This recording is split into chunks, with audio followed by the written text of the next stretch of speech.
How does one deal with insecurities? Oh, please. How does one deal with insecurity? Life is insecure. There is no security about life because… Shall I reveal a secret to you? However young and healthy you are, you're going to die one day. I'll bless you with a long life, but you will die one day.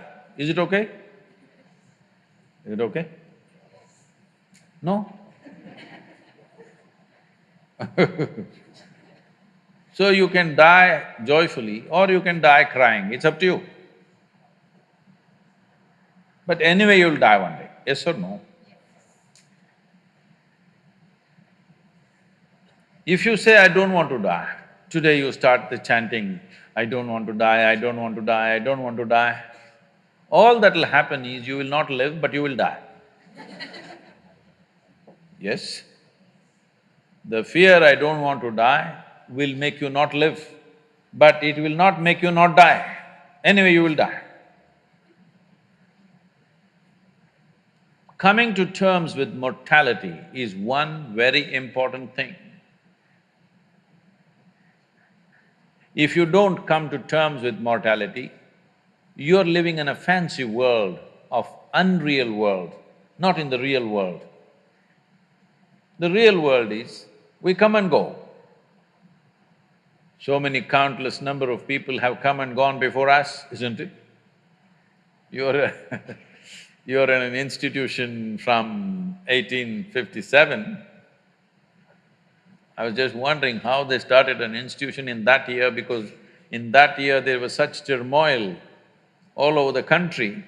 1857. Lot of upheaval in the country, but somehow somebody managed to start an institution.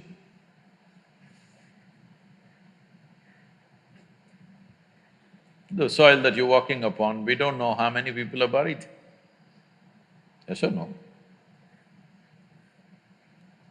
All these countless people, number of people who walked this planet before you and me, where are they? They're all topsoil. Yes or no? This will also become topsoil one day. Unless your friends choose to bury you real deep, fearing you may raise from the dead. There have been certain instances. This happened. There was an old couple in Texas, over 75 years of age.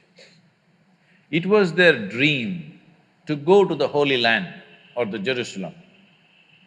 But because of business and then children growing up, going to the university and their marriages and da-da-da, they never made it.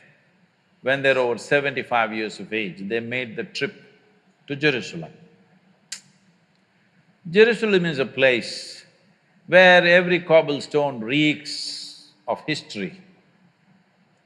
So they walked that pathway where Jesus is supposed to have walked, they went to that place where he's supposed to have walked on the water, and many things like this.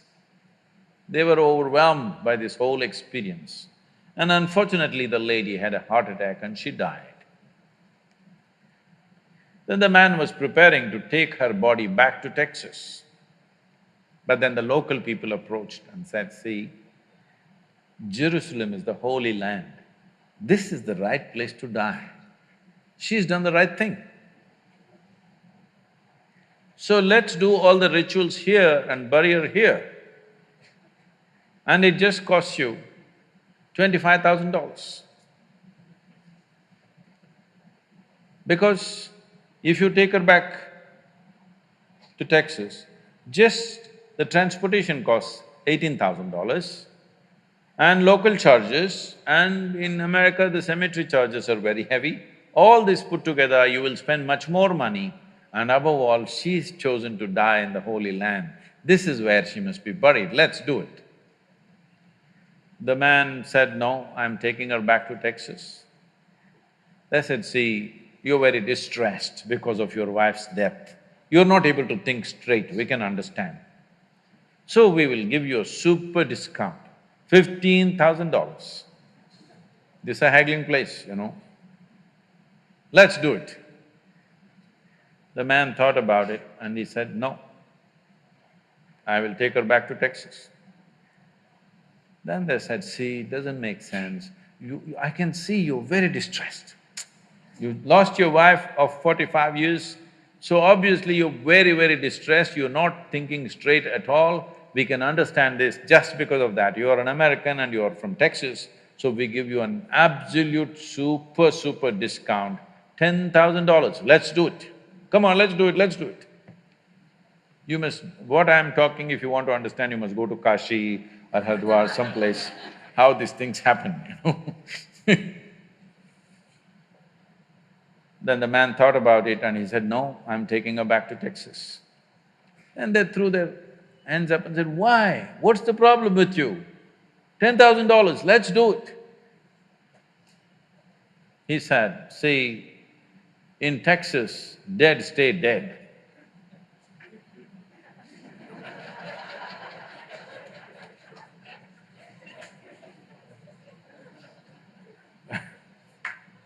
So, if you come to terms with your mortality,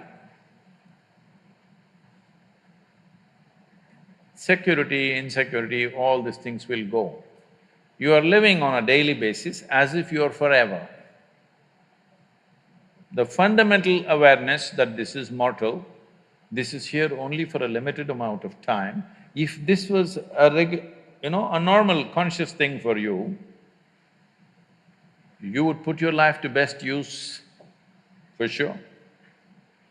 And if you come to terms with that one thing, there would be no insecurity because there's nothing to gain, nothing to lose in this life.